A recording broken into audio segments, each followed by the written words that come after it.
दिल्ली के लिए शिकायत दर्ज कराई आपने?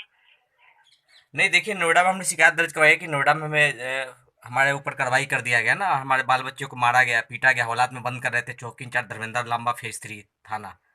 जी जी। तो जिसकी हमने शिकायत करी थी। और अभी भी देखिए 3 महीना पहले ही घटना है, और अभी भी हमारे घर पे लोग आ रहे हैं बदमाश टाइप के, जो अड़ोसी पड़ोसी बता रहे हैं, पुलिस वाले, सीआईएसएफ वाले। जी जी जी। तो हम लोग डरे हुए हैं काफ़ी। देखिए कार्रवाई नहीं होगी तो उनका मनोबल बढ़ेगा।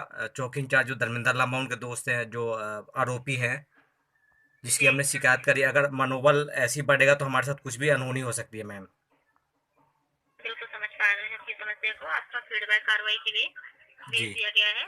जी। और जो रिपोर्ट अधिकारी ने लगाई है, ये बोल नहीं पा रही है। ऑनलाइन रिपोर्ट आप चेक कर दीजिएगा अपना, देखिए और एसीपी दर्ज एसी केस। एसीपी साहब के यहाँ कंप्लेंट दिया गया, आपके यहाँ भी सीएम के यहाँ दिया था, आपके यहाँ तो आप बार बार आप लोग टच में, लेकिन ये पूछे ना कि भैया इतना टाइम क्यों लग रहा है इंक्वायरी में। मैंने सारा प्रूफ ऑडिट किया है कि भाई ये सारा बिल्कुल, प्रूफ आपका है। जो फीडबैक है दर्ज करके भेज दिया गया। आप बताया अधिकारी के प्रकरण थाना फेज 3 से संबंधित है, जिसका पर्यवेक्षण सहायक पुलिस आयुक्त प्रथम द्वारा किया जा रहा है। जी जी जी। फीडबैक आपका भेज दिया गया है कार्रवाई करने के लिए। अधिक जानकारी के लिए जज क्षेत्र पे भी कॉल कर सकते हैं। मुख्यमंत्री विपिन जज क्षेत्र की सेवा लेने के लिए धन्यवाद। धन्यवाद आप। दोस्तों नमस्कार, मैं मिस्टर ली फाउंडेशन का ट्रस्टी और अध्यक्ष विनय बिहारी, और आप सभी लोगों से अपील करता हूँ कि देखिए जो ऐप मेरा बंद पड़ा है उसका जिम्मेदार मैं नहीं हूँ ना। मैं क्यों मैं लड़ रहा हूँ, मैं बहुत बड़ी बात है। मैं लड़ भी रहा हूँ, मेरे ऊपर कार्रवाई भी हो रही है। मेरे साथ ही गलत हुआ, मेरे ऊपर ही कार्रवाई हो रही है, मुझे धमकी मिल रही है, मेरे पीछे गुंडे पड़े हैं, और आप लोग कुछ लोग जो है गंदी गंदी गाली दे रहे हैं मुझे। तो ऐसा नहीं है, इसको समझिए, क्योंकि 100 में से 99% लोगों का कॉल आ रहा है, मैसेज आ रहा है कि बिहारी जी आपकी गलती नहीं, मैंने आपका सारा वीडियो देखा। क्योंकि 5 महीने से आप नितिन गुप्ता ईशा टेक्नोलॉजी मालिक के साथ जो कार्य आपने किया था, ऐप बनवाया था, पैसा दिया था आपने, आपके साथ फ्रॉडगिरी किया। आप चैट में देख रहा हूँ कि आप गिड़गिड़ा रहे हैं, वीडियो में देख रहा हूँ कि आप गिड़गिड़ा रहे हैं। कोई गुस्सा नहीं, कोई कुछ नहीं। दूसरा आदमी के साथ ऐसे घटना घटी तो पता नहीं क्या कर देता। तो आप गंदी गंदी गाली का प्रयोग ना करें। और 3 महीना पहले मेरे ऊपर कार्रवाई कर दिया था चौकी इंचार्ज धर्मेंद्र लांबा, फेज 3 थाना नोएडा। शिकायत जब दर्ज करने गया था तो मेरे परिजन को पीटा गया, मारा गया, हौलात में बंद करने की कोशिश की गई। आज मेरी बिटिया डरी हुई है, आज भी रोती है, छोटी छोटी बिटिया। और सब उन्होंने इसलिए किया, चौकी इंचार्ज धर्मेंद्र लांबा ने, क्योंकि ये दोस्ती यारी में फ़र्ज निभाया। नितिन गुप्ता और धर्मेंद्र लांबा जी की दोस्ती है। और अभी कुछ हफ्ते पहले मेरे घर पे कुछ लोग आ रहे थे, 3-4 के करीब में, जो देखने से संदिग्ध लग रहे थे।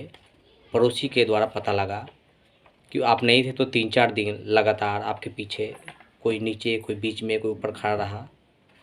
और मेरे परिजन डरे हुए हैं, बच्चे डरे हुए हैं, घर से बाहर नहीं निकलते हैं, जिसकी एवज में हमने अभी कुछ दिन पहले थाने में शिकायत दर्ज करवाई है। और शिकायत दर्ज हो गई ईशा टेक्नोलॉजी कंपनी मालिक के खिलाफ़, क्योंकि आपने रिकॉर्डिंग सुना होगा, 3 महीना पहले ही मुझे काफ़ी धमका रहा है, और जिसकी शिकायत करी थी कोई कार्रवाई नहीं हुई। लेकिन मैंने आयोग से शिकायत किया था, आयोग ने जवाब मांगा है, तो एसीपी नोएडा तैनात हैं। कुछ हफ्ते पहले मैं एसीपी साहब से मिला, उनको सारा रिकॉर्डिंग सुनाया कि सर देखिए 5 महीने से ईशा टेक्नोलॉजी कंपनी का मालिक मुझे धमकी दे रहा था, मैं रिक्वेस्ट कर रहा था, मेरे साथ ऐसे ऐसे गिड़गिड़ा रहा था, मुझे धमकी दिया, पैसे खा गया 3,80,000 के करीब में, और ऐप को, कोड को बंद कर दिया है, मुझे धमकी मिल रही है, परिवार सुरक्षित नहीं है। धर्मेंद्र लांबा चौकी इंचार्ज साहब की वजह से हमारे बच्चे जो है सो नहीं पाते, डरे हुए हैं, हम लोग बाहर निकलने में कतरा रहे हैं, कुछ घटना ना घट जाए मेरे साथ में। कुछ महीने पहले मैं अपने साथ कुछ करने जा रहा था, 3 दिन से खाना नहीं खा रहा था, आंसू गिर रहे थे, जो मेरे साथ घटनाएं घटी है, जो जुल्म किया चौकी इंचार्ज धर्मेंद्र लांबा फेज 3 थाने ने। तो कहीं ना कहीं गलत है। मैंने एफआईआर दर्ज करवाया परसों, और NHRC दिल्ली में भी पुलिस के खिलाफ़ हमने शिकायत दिया था, मीडिया के खिलाफ़, पुलिस के खिलाफ़ और नितिन गुप्ता के खिलाफ़ शिकायत दर्ज हो गई है। इसके अलावा हमने डीजीपी साहब का भी लेटर लिखा है, शिकायत दर्ज करवाई है, आईजी साहब को लिखा है, पीएम साहब को लिखा है, सीएम साहब को लिखा है, गृह मंत्री को लिखा है। तो मुख्यमंत्री जी के यहाँ से लगातार शिकायत के बाद अधिकारी लोग संपर्क में हैं, मुझे अपडेट करें कि आपके साथ ऐसे ऐसे हो रहा है। अधिकारी तैनात है, फलाना तारीख को डेट लगा है, सारा कुछ। और कमिश्नर साहब को हमने शिकायत किया था, कमिश्नर साहब का मेल आया था कि एसीपी तैनात कर दिया गया आपके लिए और इंक्वायरी के लिए तैयार रहिएगा।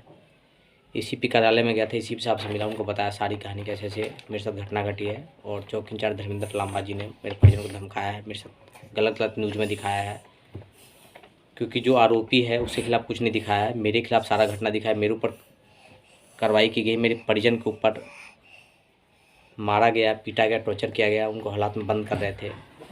कसूर सिर्फ ये था मेरा, क्योंकि एक फ्रॉड कंपनी मालिक जो 2013 में भूखा मरता था, उसके बाद से अरबों खरबों रुपए कमाया और साइबर क्राइम करके, वो भी उसका रिकॉर्डिंग है, जितने भी लोग हैं सभी ने बाइट दिया है। और मैंने आवाज़ उठाई, इसी वजह से मेरे साथ ऐसे हो रहा है। कुछ पुलिसकर्मी भी पूछ रहे थे बीच में यहीं के दिल्ली के कि किसने मिलवा दिया आपको। मैंने कहा चलिए, अब वो किसी सूरत पे माथे पे नहीं लिखा होता है, किसी पे भरोसा किया था और वो पहले से जानता था कि ईशा टेक्नोलॉजी कंपनी का मालिक ऐसा है, फिर भी उसने मिलवा दिया, तो बहुत बड़ी गलती करी है और गलत हुआ है। तो कुछ दिन पहले भी, एक हफ्ता पहले हम आ रहे थे, रास्ते में कुछ गाड़ी वाले रात को बहुत तेज़ चला रहे थे, रुक रुक रुक रुक, बिहारी में भाग गया, बहुत तेज़ी से, डर गया। तो घर पे भी और बाहर भी हम लोग सुरक्षित नहीं है और पता नहीं क्या हमारे साथ घटना घटे। तो लोगों से अपील है कि देखिए, मेरे को गाली गलौज का प्रयोग ना करें, क्योंकि मैं वीडियो 3 महीने से नहीं डाल रहा था कि मैं कुछ डालूंगा तो फिर वो एक्टिव हो जाएगा कि मैं क्या कदम उठा रहा हूँ मैं। तो कोई अगर दुश्मन जो है गलत किया आपके साथ में और आप लड़ना चाहते हैं तो कोई भी एक्टिविटी उसको दिखाए ना, कार्रवाई करने के बाद उसको फिर आप दिखाएं। लेकिन गाली गलौज लोग कर रहे हैं, मेरे को बार बार फ़ोन आ रही है, इस वजह से मैं वीडियो बना कर डाल रहा हूँ कि अब देखिए मैं कार्रवाई उसके ऊपर करने जा रहा हूँ मैं, और ऊपर वाले भी साथ देंगे और दे भी रहे हैं। लेकिन लोगों से अपील है कि धैर्य बना कर रखिए। अगर मैं लड़ाई नहीं लड़ता और शांत बैठा होता तब आप मुझे गाली गलौज करते। अगर मैं आपका फ़ोन रिसीव नहीं करता, मैं आपके चैट का जवाब भी दे रहा हूँ, जो गाली दे रहा है वो भी मैं उसको जवाब दे रहा हूँ, भाई ऐसे ऐसे मैं थाने जा रहा हूँ, एसीपी के यहाँ, कमिश्नर साहब के यहाँ से जवाब आ रहा है, जांच बैठी है ईशा टेक्नोलॉजी मालिक के खिलाफ, पुलिस के खिलाफ, और कार्रवाई होगी इनके ऊपर। क्योंकि अगर कार्रवाई नहीं होती इनके ऊपर तो मैं राष्ट्रपति जी को लेटर लिखूँगा कि मुझे इच्छा मृत्यु दी जाए, मुझे और मुझे परिवार को। जिस व्यक्ति ने गलत किया उसका सारा सबूत है, मेरे पास रिकॉर्डिंग है, और मेरे ऊपर ही कार्रवाई हो रही है, मेरे ऊपर ही गुंडे लगे पड़े हैं, क्योंकि उसका मनोबल पड़ रहा है ना। क्योंकि 3 महीना पहले मैं पुलिस वाले के पास गया था, उन्होंने सुना कर दिया मिली भगत से, दोस्ती यारी में। नितिन गुप्ता के दोस्त हैं धर्मेंद्र लांबा, उन्होंने धमकी दिया है कि अगर आगे शिकायत करेगा तो तुझे जेल भेजूँगा और केस लगाऊँगा और मारूँगा अलग में। तो जान का खतरा में कौन कौन शामिल है मुझे पता नहीं। मीडिया, चौकी इंचार्ज धर्मेंद्र लांबा जी, हिस्ट्री थाना, ईशा टेक्नोलॉजी, तो इस सब जी मैं कंप्लेंट आज भी डाल रहा हूँ मैं, क्योंकि मैं चुप बैठने वाला आदमी नहीं हूँ मैं। अगर हमें इंसाफ नहीं मिलता तो मैं राष्ट्रपति से गुहार लगाऊंगा कि भैया मेरे साथ ही मुझे अपनी इच्छा मृत्यु से मुझे मरने दिया जाए। जिस देश में सारा सबूत होने के बाद भी अगर उसके ऊपर कार्रवाई नहीं हो रही है तो क्या समझा जाए। मेरे परिवार को डर है, भय है। मेरी बिटिया से पूछिए आप लोग, मैं एसीपी साहब के सामने प्रस्तुत करूँगा, ये बिटिया मेरी बताई क्या घटना घटी थी, कैसे हालात में बंद करते, कैसे लात घुसों से मार रहे थे। हैं अपराधी टाइप के हम लोग हैं। चौकी इंचार्ज साहब, मुझे पता है वीडियो आप तक भी पहुँचेगी और शायद मेरा इनकाउंटर करवा देंगे, पता नहीं आप क्या करेंगे कार्रवाई, लेकिन करवा दीजिएगा आप। क्योंकि वाइफ मेरी लड़ने को तैयार नहीं थी, मैंने उसको तैयार किया है कि मेरे साथ कुछ घटना घट जाए तो उसके बाद लड़ना। सारा सबूत मैं एक फाइल बना कर रखा है मैंने, ऑडियो वीडियो सारा रखा है। अब आप लोग जो भी करना है कीजिए आप लोग, ठीक है। क्योंकि आप लोग की वजह से ना हमारा फैमिली और हम लोग जो है ना रोड पे आ गए, गाली गलौज सुनने को मिल रही है, गुंडे पीछे पड़े हैं, रात दिन आए दिन हम लोग खा नहीं पा रहे, सो नहीं पा रहे हम लोग, आपकी वजह से सिर्फ। क्योंकि आपने गुंडे मवाली का साथ दिया है, उसका मनोबल बढ़ाया आपने। अगर आप कार्रवाई कर देते तो ऐसे हमारे साथ नौबत नहीं आती। 3-4 महीने से हम लोग जीना हराम हो गया है। लेकिन मुझे पता है NHRC में केस दर्ज हुआ है और दिल्ली में बहुत ही जल्द कार्रवाई होगी सभी पे, और एसीपी साहब भी जांच कर रहे हैं। मुझे पता है एसीपी साहब के पास सारा सबूत हमने दिखाया था, और मुझे पता मेरी गलती नहीं है, क्योंकि 5 महीने से ईशा टेक्नोलॉजी कंपनी का मालिक पैसे खा गया। रिक्वेस्ट कर रहा हूँ, सारा कुछ सबूत है मेरे पास, और मैं कंप्लेंट करने जाऊँ तो मेरे ऊपर कार्रवाई करते हैं आप लोग। आपको मैं रिक्वेस्ट करता रहा कि मेरी आप सबूत देख लीजिए, आपने सबूत पुलिस वाले ने छीन लिया मेरा। बताइए, अगर मेरे पास डुप्लीकेट कॉपी नहीं होती तो बताइए मैं तो लड़ नहीं पाता आप लोगों से। तो बहुत ही गलत हुआ हमारे साथ में। और लोगों से अपील करता हूँ, जितने लोगों का पैसा फंसा पड़ा है ऐप के अंदर, गाली गलौज का प्रयोग ना करें। बहुत जल्दी कार्रवाई होगी ईशा टेक्नोलॉजी मालिक पे।